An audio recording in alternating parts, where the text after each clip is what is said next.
Hey guys, welcome to official episode 3 of Little Chunk Slot Machine. Today we're going to work on a little bit of the wiring. We're going to get that back piece off, back there where the power connector is.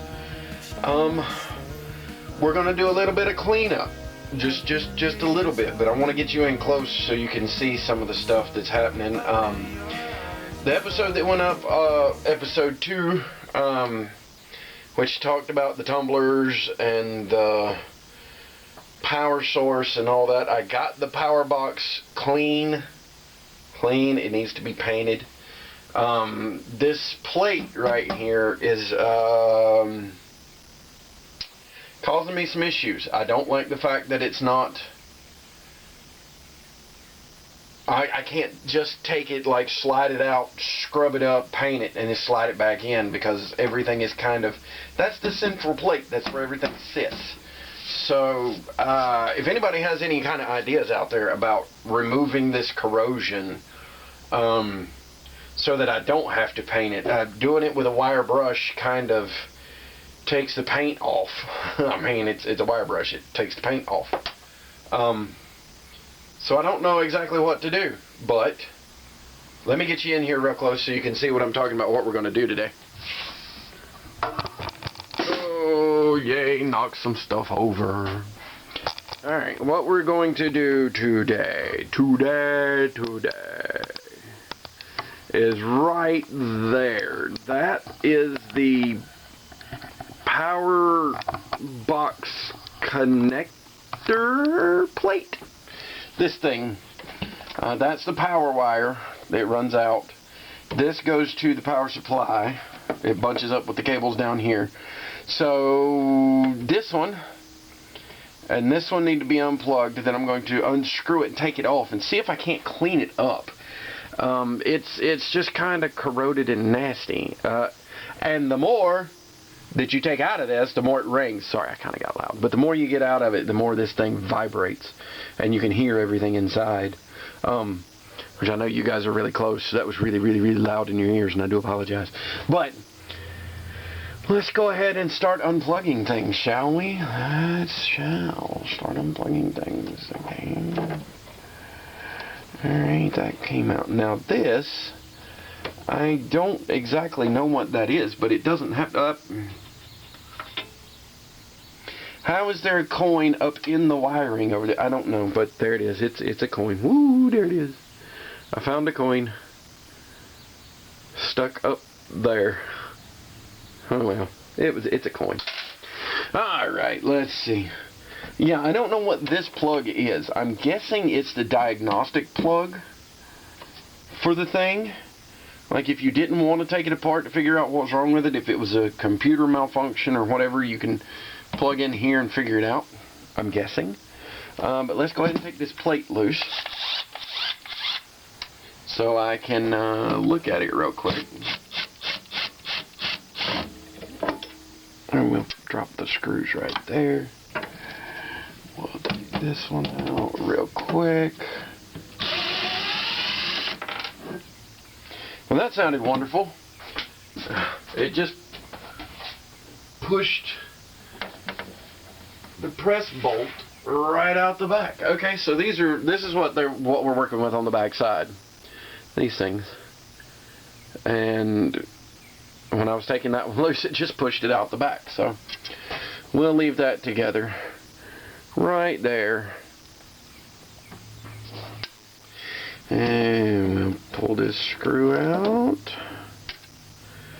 And we shall look and see. Yeah, that's what I thought. That's like a diagnostic plug, which is fine. That's easily done with. There was apparently something right there that got clipped off.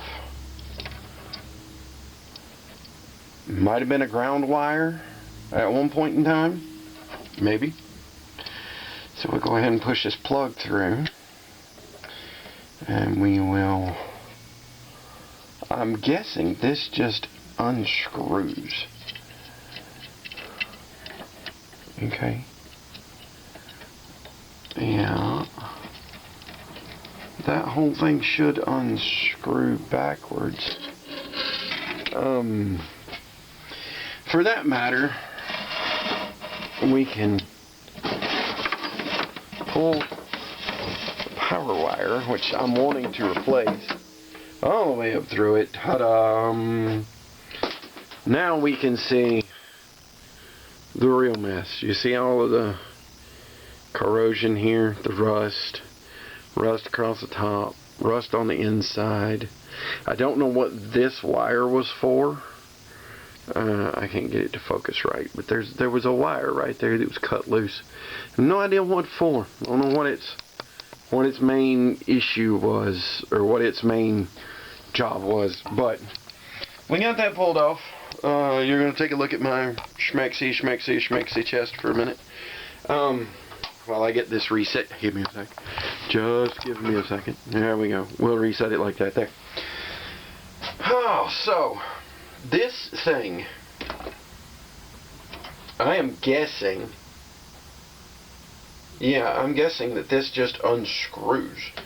Now, the other end, of course, ran all the way down the wire. This grommet end that I have here, that wire's been cut in half before anyway. I don't know if you can see that or not, but it's been cut right there and then re-spliced together. So I was going to get rid of this wire anyhow. I believe I'm just going to cut it off there. I will butt connect it together or solder it together. One or the other. I haven't decided yet, but we'll do one or the other. We'll either butt connect it or we'll solder it together. I want to keep that plug. The plug's the only part that I'm worried about keeping. And then it's going to get a new cord. The cord that's on it seems to be alright. It's old. But I need to get this off of here so that I can, so that I can clean this bracket up. So give me just a second.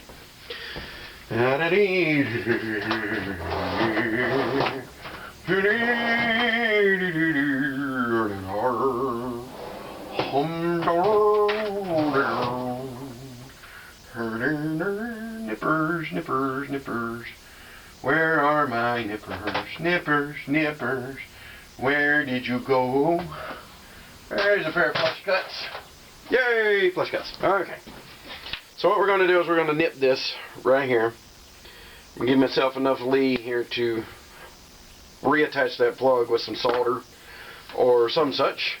And at this point, I want to keep this grommet that is currently running away from me. This gray grommet is fine. It's a little old, it's used, but it's fine. Pull this wire out. No more wire. Put this grommet cap back on here. Now see, this grommet can be reused. It's not hard to reuse that grommet, as long as you don't over tighten this. I'm just tightening it down pseudo hand tight, so that I can reuse it when I put the new cord in. Don't look, people, this is not the best way to take one of these grommet things off, but hey, you do with what you got to do with. There we go. I think I am going to go ahead, clean this up. I don't like all the rust that's on it, but it's not going to hurt anything to have the rust on it, right? Because I can always paint the damn thing. That seems to be another deal with this whole build, is painting. I'm going to end up painting everything. I'm going to end up painting this and painting that and doing this and doing that. So we will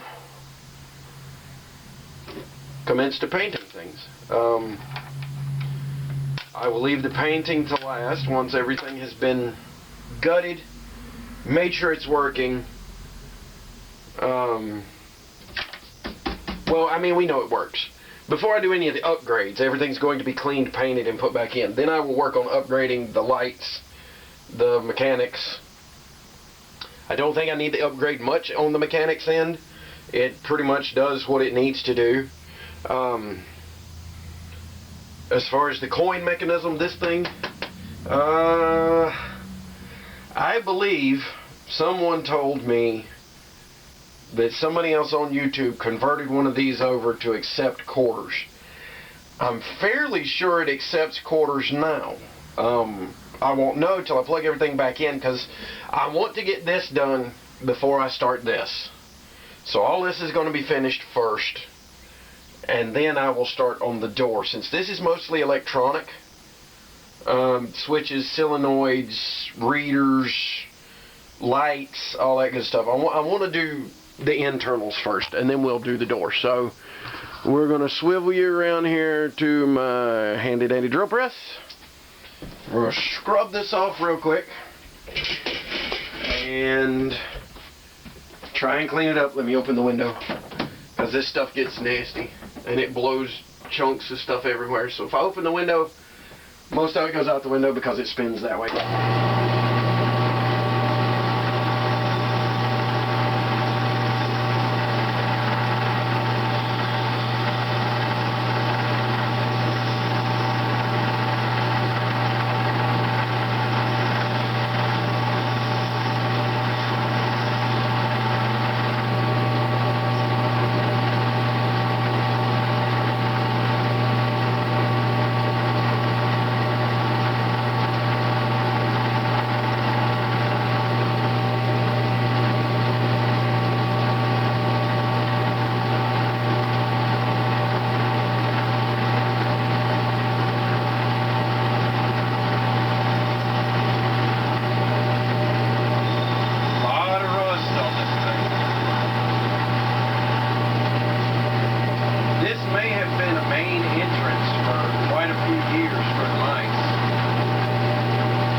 I mean, don't get me wrong, I'm really glad that you guys are enjoying this, because I enjoy doing stuff like this. Getting into the nitty-gritty of repairing things, thanks to my dad, who was a, well, he was is an understatement. He still is a tractor mechanic. He works on old classic tractors, 80s, 1920s, 1930s, 1960s. He even works on some of the new stuff, don't get me wrong. He does go, I'm going to put that bracket back there. He does go for the new stuff, but his real bread and butter is the older things, the old tractors that are all mechanical. I mean, there's very little in the way of computers in those. If anything, it's mostly a voltage regulator, which is basically just a box with copper solenoids in it. that certain voltages cause certain parts of it to move at a certain increment or a certain incremental time. And that's what he loves. He loves doing that kind of stuff. He loves doing the old mechanical things, which I get a kick out of, don't get me wrong, but I like this stuff too, right? Doing with things of this nature makes me happy, right? Makes me very, very happy. Here's another question, and I don't know if anybody out there has any answers, but if I've already got this thing broken down this far, should I go ahead and start putting stuff back?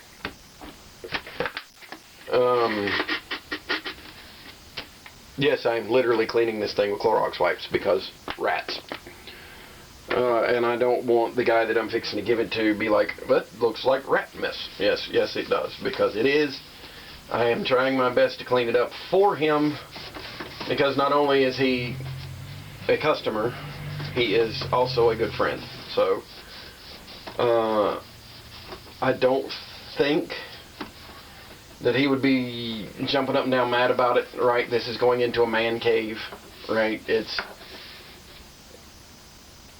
It's more personal preference that I'm cleaning it up, right? Because I want it to be clean when I give it to him.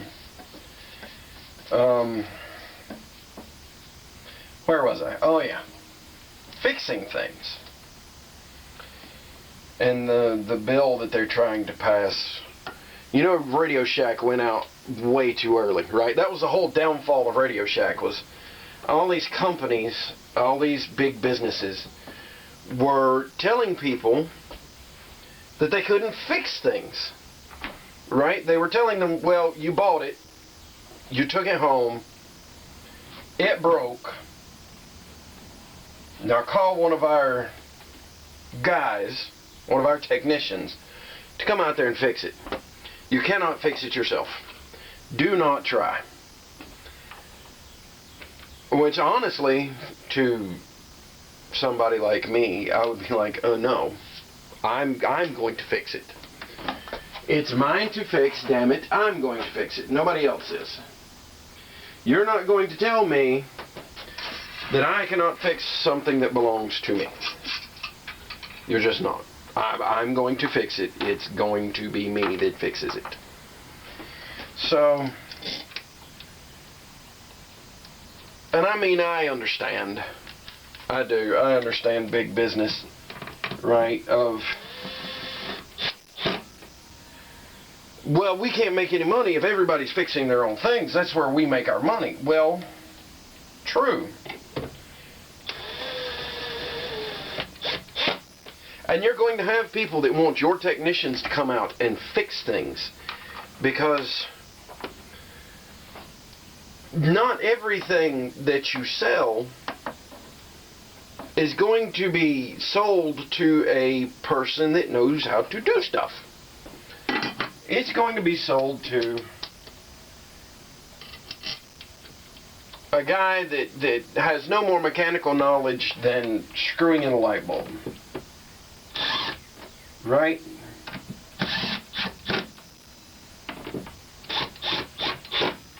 And that institutional knowledge in and of itself of putting a light bulb in, even some other people don't have that kind of knowledge, right? They don't know how to screw in a light bulb. It's not something they know how to do. They've always called somebody to do the work for them, right? Maintenance guys. And I'm not saying women at all. Don't take that as women don't know how to do things. Some of the best mechanics I've ever met in my life have been women, so we won't go there. Mainly because, A, they can get into places better than big men can, which nowadays is just, it's needed. Because, can you see me getting into a Honda Altima and messing around in the engine bay? I mean, I've done it before, and it's not fun. To get in, dig around in something that's made for somebody that's, you know, a third or half my size. You know, I'm 6'2". So having somebody that can do that is mostly, it's just a convenience, right? And people pay for convenience, even though they can do it themselves, and it's possible for them to. Well, I can do it just as easily as anybody else can. Yes, sir. Absolutely. You are correct. You can do it just as easily as anybody around here can. Absolutely. The question at that point becomes, do you want to? And a lot of people are going to say no to that. They don't want to fix it. They want to send it off to somebody to fix. Well, that's where people like me come in. That's where people like the guy that I watch on YouTube all the time, Tronics Fix, comes in, right? Is we do things that other people don't want to do. And we do it happily, because this is our zen, right? I mean, this is, I'm doing this one for money. Yes, I'm getting paid for this one. Yes, I am, right? I'm getting paid for this. But if I weren't getting paid for it, and I forgot to put that braid under there. If I weren't getting paid for it, would I still do it? Absolutely. Right? If I didn't have anybody interested in this machine at all, would I still be working on it? Yes. Why? Because, like I said, this is my thing. This is my kind of thing. Getting something that is old, that nobody knows if it works or not, or it's got one or two things that are busted on it. This is my bread and butter. This is what I live for. I am a machinist at heart. I love taking raw material and turning it into something. But I also like this kind of cathartic fixing of things. I keep hitting these mouse spots with Clorox wipes, hoping that if I wash a little bit, let it dry, wash a little bit, let it dry, wash a little bit, let it dry, that it'll come up. Apparently it's not working. But I'm trying. Anyhow, we got the plates reinstalled down here in the bottom for the coin hopper. I'm probably going to end up building a box that slides up on these contacts. I don't know. If I can build one out of probably stainless steel and slide it up in there where it'll stick. I don't know what the magnetic doohickey back here is for, and I know that's such a scientific term, is doohickey, but I don't know what to call it. It's a magnetic switch of some sort that shows something. I don't know what it does. I don't claim to know what it does, but it does something. Or it did something, right? So you slid it up in, the metal connected the two prongs in the back, and then it went to this magnetic reader thing here. Let me drop you down so you can see what I'm talking about. Here. Come on. Slow and steady. Alright, so this magnetic reader thing right here, that's a magnetic reader. This little black thing right here. Well, fuck, you can't see it. My arm's in the way. This thing is a magnetic reader. And these two things are plugged into the magnetic reader. And I'm guessing that this has something to do with the counts of what goes in and what comes out. Right? I don't know what the magnetic reader thing is for the overflow box. Maybe it turns a light on that says that it needs to be emptied, or that it's over full, or something of that measure. But whatever this is does not mess with the overall functionality of the unit itself, which is wonderful, right? That means that if I fix it or if I don't fix it, it won't mess with it. If I put a plastic box in there that just catches the overflow, that's fine, right? Then there's no I have to build something that goes there. I can if I want to, I don't have to. I don't know exactly what the magnetic switch is for. I don't know if it has something to do with maybe just the overflow of the coins themselves. I don't know. We're going to pick you back up here. I don't... Just like I said in the beginning of this, it's going to be a lot of I don't know. I don't know. I don't know. Don't ask. I don't know. I could not tell you. I have no idea. But I'm going to move some things around and be back at you here in just a minute. Alright, let's get you set back up here. Back where you were. Okay, good. So, everything in here is fairly cleaned out. I kind of want to go ahead and clean the tumblers.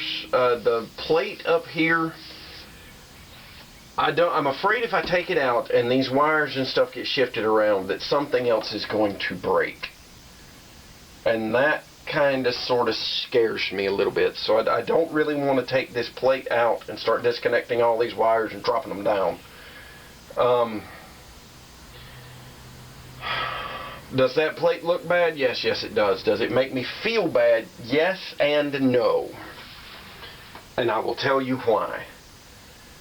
With the state that this is in and the just overall yuck that was in it before, I'm afraid if I start pulling wires out, because they are such thin wires, that I'm going to break something. And you can see the rainbows here. I mean, you might as well call them Skittle wires. I mean, it's all kind of colors.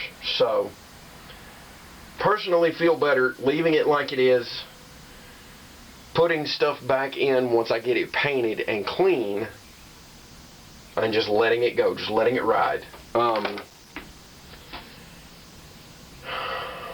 Cleaning the wires up, yes. Trying to get the schmutz off of them, yes. A bunch of my friends that seen the first video and possibly the second video by now say that I like to waffle a lot. That's a New England thing. Is when you just stand around doing things and you talk for no reason. It's called waffling. It's waffling about. You're just waffling. So, and I have no idea why they call it waffling, but I like it. So we're going to stand here and waffle a bit while I do some cleaning. But if you guys get a chance, you need to check out mine and my buddy's other venture that we have started. I've got a friend that is a paraplegic. He's a good friend of mine that I used to DJ with back in the 90s. Well, back in the early 2000s, I should say. We had a DJ show on 91.7 FM here in the great state of North Carolina. And we had a radio show that went from 12 midnight to 2 a.m. or 6 a.m. depending on how we felt, right? If we came in and we decided we could stay till 6, or we could play to 2 in the morning, and then we could turn around and come home and just put up regular programming after that, which honestly didn't bother our fan base. We had a fan base, and things were great. But the radio department, I should say, I'll say radio department, it wasn't really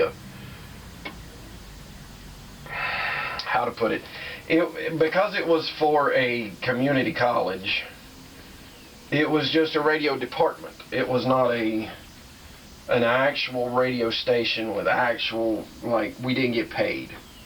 Could we have gotten paid? I'm sure we could have, right? I'm sure that, ooh, looky there. Cleaning the wires and found a little bit of rat chewing. Anyhow, so the college had us there. Well, as most colleges do, the director of the whole thing went on to greener pastures, right? He went to an actual radio show for an actual company. I'm not going to say the company because I don't want to get dinged by YouTube and their copyright shit. But it was a radio company that is local here in North Carolina. And when he left, there was a new person that took over. And she said that mine and my buddy's frame of music was outdated. Right? It was just, it wasn't what people wanted.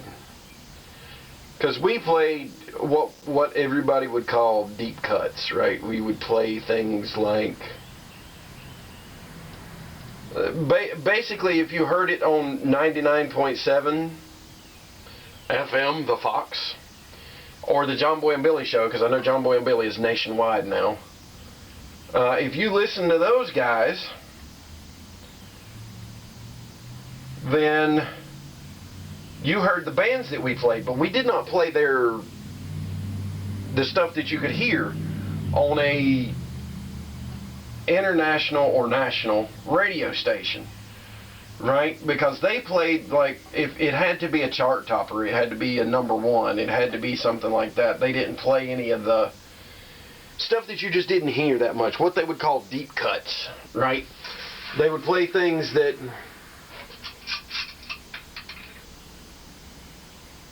most people knew about, heard of, but didn't hear a lot of. That's the kind of stuff we played. Well, new lady comes in, she doesn't like the beach music and the deep cut rock and roll music and stuff like that, so she ousts us all. She tells us all that she's sorry, that this is how things are going to have to go, and we get booted, we get kicked out, which is fine. So me and my buddy decided to make our own podcast, which is called The Dead Man's Party. You can look us up on Facebook. We're not quite on YouTube yet, but we're getting there. We are on Twitch, The Dead Man's Party. It's the old Oingo Boingo song from the 80s. And we cover stuff like horror movies and video games and comic books and novels and anything horror related, we cover it. So if you're into that kind of thing, check us out. We'd much appreciate it if you come over and say hey and follow us on Facebook, and when we get onto YouTube, subscribe to us. It'd be great.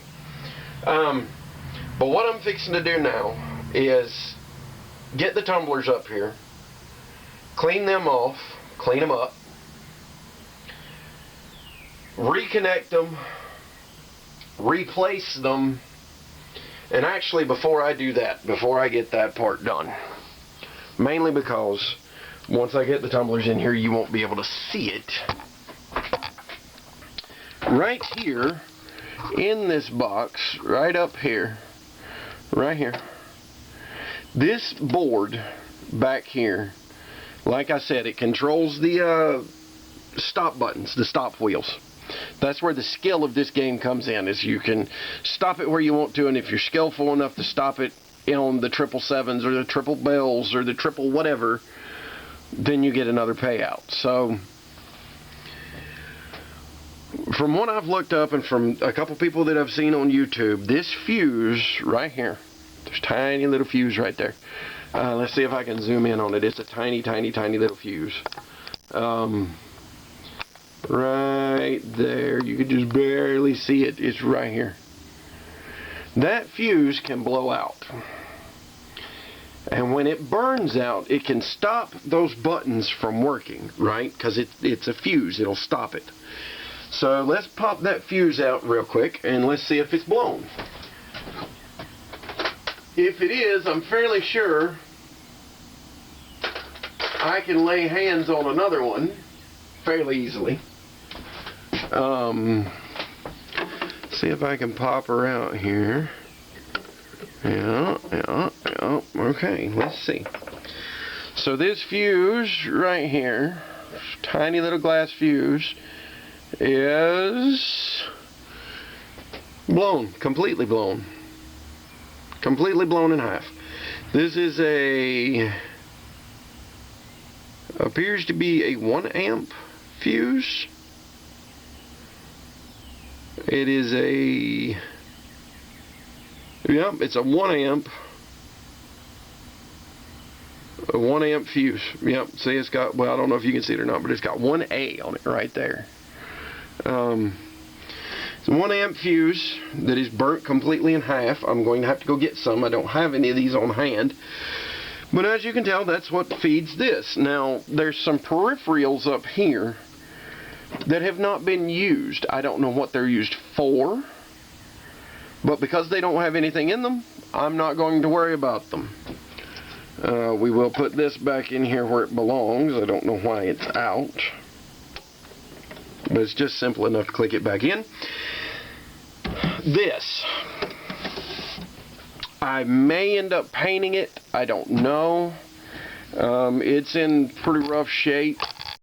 It's seen better days, as you can see. It's pretty rough.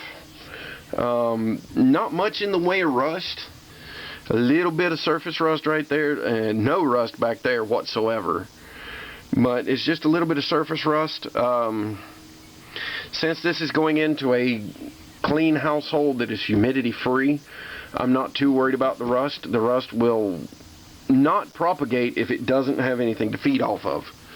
So or at least that's what I've been told. So we will just leave that the way it is, the way it needs to be. So I'm going to get to cleaning these rollers up, these tumblers, as it has been said. They're tumblers. They're not rollers. They're tumblers. So I'm going to clean those up. Y'all don't really want to see me do a bunch of scrubbing and stuff on a bunch of tumblers. So this is a short one. This is a quick, just peel through before I do a bunch of cleaning, and we do a bunch of putting stuff back. And making sure that we can swap things over, because I know that's what a lot of people really want to see. They want to see the LEDs and stuff go in. They want to see it work. So, as I said, I thank you guys for watching. Subscribe if you want to. It's not needed. It's not expected. I hope I earned your subscription, but if not, that's okay. I hope you enjoyed the video. You guys hang out. Take care, and I'll talk to you guys later. See ya.